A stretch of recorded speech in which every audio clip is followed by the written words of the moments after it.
नमस्कार, आप देख रहे हैं Z10 न्यूज और मैं हूं आपके साथ सपना ठाकुर। रुक करते हैं आज की बड़ी खबरों की ओर। खबर गोंडा से है, जहां आज अपने एक दिवसीय दौरे पर गोंडा पहुंचे खाद्य एवं रसद मंत्री सतीश शर्मा ने कर्नलगंज और गोंडा नवीन गल्ला मंडी का निरीक्षण किया। धान क्रय केंद्रों के निरीक्षण के बाद मंत्री ने सर्किट हाउस में अफसरों और जनप्रतिनिधियों के साथ बैठक की और भारतीय जनता पार्टी पदाधिकारियों के साथ संवाद स्थापित किया। वहीं मंत्री ने कहा कि भारतीय जनता पार्टी हमेशा धर्मांतरण का विरोध करती रही है और उत्तर प्रदेश में जहां जहां भी इस तरह की घटना सामने आई है, वहां योगी सरकार ने बड़ी कार्रवाई की है। मंत्री ने साफ किया कि लव जिहाद कानून को लेकर जनहित में जो भी आवश्यक होगा भाजपा सरकार करेगी। देश में धर्म और जाति के नाम पर कांग्रेस ने सत्ता के लालच में देशवासियों के साथ किस तरह का बर्ताव किया है, ये जन जन को पता है और बहुत ही दुर्भाग्यपूर्ण घटना घटी है। मुझे पूरा भरोसा है कि सरकार उस पर भी प्रभावी कार्रवाई करेगी। क्या लव जिहाद पे आने वाले दिनों में उत्तर प्रदेश में कानून आप बनाने जा रहे हैं? जो भी आवश्यक होगा, जनहित में होगा, वो सारे प्रयास किए जाएंगे। ये भारतीय जनता पार्टी सदैव से ही इस प्रकार के धर्म के नाम पर धर्मांतरण का हमेशा विरोध करने का काम किया। उत्तर प्रदेश के अंदर पूज्य योगी आदित्यनाथ जी के नेतृत्व में जहां जहां भी इस प्रकार की घटनाएं होती है, सब सरकार प्रभावी कार्रवाई करती है। भारतीय जनता पार्टी निरंतर जिस राष्ट्रवाद अंत्योदय के संकल्प को लेकर आगे बढ़ी और आज वो सपना आदरणीय मोदी जी के नेतृत्व में, चाहे राष्ट्रवाद का वो हमारा सपना वो आज साकार हो रहा है, अंत्योदय का सपना साकार हो रहा है। धारा 370 को लेकर जो हम लोग लक्ष्य लेकर चले थे, जिसमें हमारे राष्ट्रीय अध्यक्ष शहीद भी हुए, आज धारा 370 भी देश से समाप्त हुई। जो एक भारत श्रेष्ठ भारत का जो सपना था, वो हम लोग साकार करने में आदरणीय मोदी जी के नेतृत्व में उसको साकार करने का काम किया। और जो समान नागरिक आचार संहिता का जो विषय है, भारतीय जनता पार्टी समय पर जो हम अपने जो भी मुद्दे हैं, उन सभी मुद्दों को साकार करने का। राहुल जी वर्तमान में एक यात्रा पे निकले हैं और ये पूरा देश जानता है किस प्रकार से पाकिस्तान बना, किस प्रकार से बांग्लादेश बना।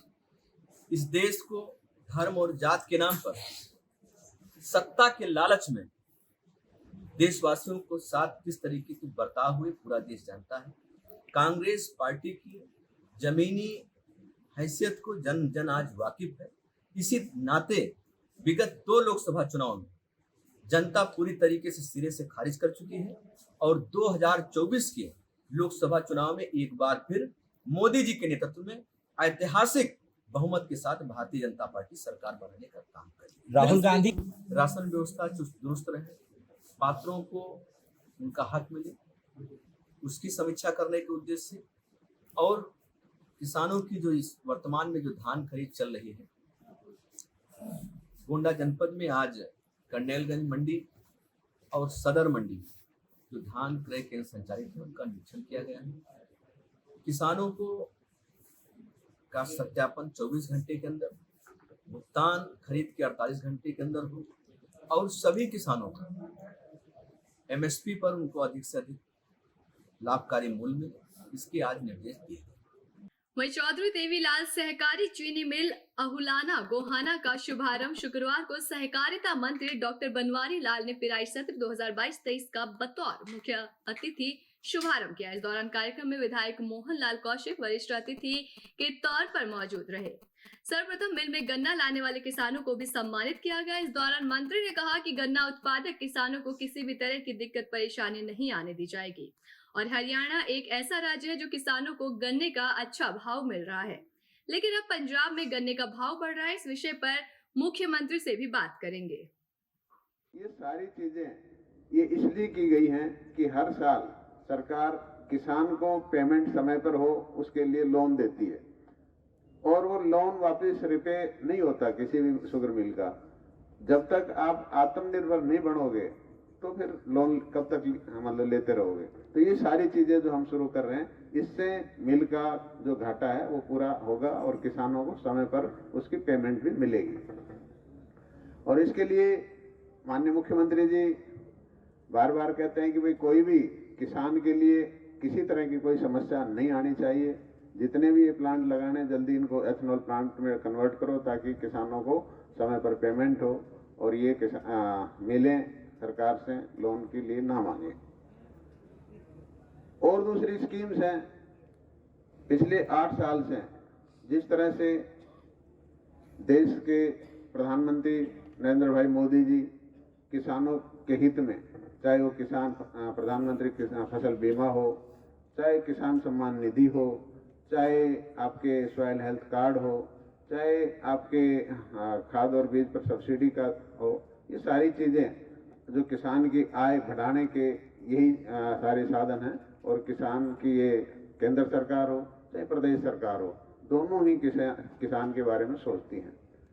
हर साल एमएसपी के रेट बढ़ाना, हमारी जो सरकार है, प्रदेश की सरकार है, माननीय मनोहर लाल जी की सरकार है, यहाँ 16 फसलों को एमएसपी पे खरीदा जाता है, जबकि और स्टेटों में सिर्फ गेहूं और धान खरीदा जाता है एमएसपी रेट पे और कोई फसल नहीं खरीदी जाती।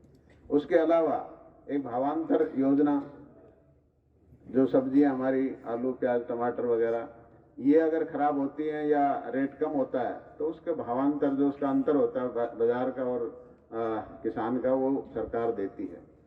और इस 2 साल से तो बाजरे के ऊपर भी भावांतर स्कीम लगाई हुई है और बाजरे के ऊपर भी किसानों को पिछली बार 600 रुपये दिया गया था, अब की बार भी 400 रुपये आपको भावांतर दिया जा रहा है। तो ये सारी चीज़ें किसानों के हित में सरकार कर रही है। और भी जो प्रदेश के अंदर माननीय मुख्यमंत्री जी ने व्यवस्था परिवर्तन का काम किया है। आते ही उन्होंने भ्रष्टाचार को कम करने के लिए सभी सर्विसेज को ऑनलाइन किया और इस ऑनलाइन करने के बाद जितनी भी हमारी सरकार की जो सुविधाएं हैं, जो योजनाएं हैं, उनका लाभ आप घर बैठे ले सकते हो। और पहले अगर मान लो आपका स्टाइफंड है या आपकी पेंशन है या और दूसरी। वहीं अपने 1 दिवसीय दौरे पर अमेठी स्थित निरीक्षण भवन पहुंचे उत्तर प्रदेश सरकार के कैबिनेट मंत्री और निषाद पार्टी के राष्ट्रीय अध्यक्ष डॉक्टर संजय कुमार निषाद पार्टी कार्यकर्ताओं के साथ समीक्षा बैठक ले रहे हैं और विभागीय अधिकारियों के साथ बैठक करने के बाद मीडिया कर्मियों से बातचीत करते हुए कहा कि हम लोग 70 साल से सपा बसपा और कांग्रेस के द्वारा सताए गए लोगों की समस्या का समाधान करने और उनका साथ देने आए हैं। इसकी खराब दशा करने वाले कांग्रेस सपा बसपा ही जिम्मेदार है, लेकिन इसके बावजूद मेरी सरकार सभी का मुफ्त में इलाज करवा रही है, मकान भी बनवा रही है और अनाज भी दे रही है। उनको न्याय और समानता का अधिकार हम दे रहे हैं, इसलिए वो हमारे साथ है। ऐसे में दूसरे के पेट में दर्द नहीं होना चाहिए। शादी विवाह और पब्लिक प्लेस पर हर्ष फायरिंग पर रोक के बावजूद भी बस्ती जिले में इसका असर नहीं दिख रहा है। शादी समारोह में आधे दर्जन असलहों से ताबड़तोड़ हर्ष फायरिंग का वीडियो सोशल मीडिया पर जमकर वायरल हो रहा है। हर्ष फायरिंग पर सख्त रोक लगाने के बावजूद भी अपनी आदत से लोग बाज नहीं आ रहे और अपने समाज में दहशत फैलाने और अपने रुतबे को क्षेत्र में दिखाने के लिए दिन दहाड़े हर्ष फायरिंग कर रहे हैं। बस्ती जिले में ऐसा एक नजारा कलवारी थाना क्षेत्र के मखदुमपुर गांव में नजर आया, जहां अपनी खुशी को जनता के सामने जाहिर करने के लिए क्षेत्र में अपनी दबंगई और दबदबा दिखाने के लिए शेर अफगान ने उसके घर वालों के साथ असलहों का प्रदर्शन किया। 1 नहीं 2 नहीं बल्कि आधे दर्जन असलहों से ताबड़तोड़ फायरिंग की, जिसके बाद देखते ही देखते ये वीडियो सोशल मीडिया पर जमकर वायरल हो रहा है, जिसके बाद अब पुलिस भी जांच में जुटी हुई है। कलवारी थाना अंतर्गत दिनांक 16/17 की नाइट में सोशल मीडिया के माध्यम से यह सूचना प्राप्त हुई हर्ष फायरिंग ग्राम मखदूमपुर में की गई है, जिसके आधार पर पुलिस मौके पर पहुंची। सत्यता के आधार पर सुसंगत धाराओं में अभियोग पंजीकृत कर एक व्यक्ति की अरेस्टिंग की गई, शेष विधिक कार्रवाई की जाएगी।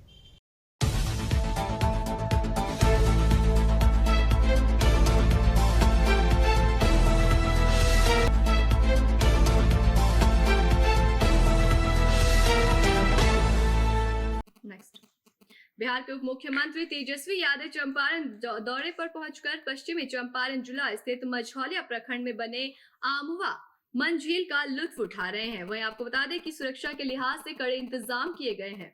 पश्चिमी चंपारण जिले के पुलिस कप्तान उपेंद्र नाथ वर्मा और जिलाधिकारी कुंदन कुमार के साथ में मौजूद हैं। वहीं सुरक्षा के लिहाज से पुलिस की तैनाती भी की गई। उनके समर्थकों की भी भीड़ देखने को मिली।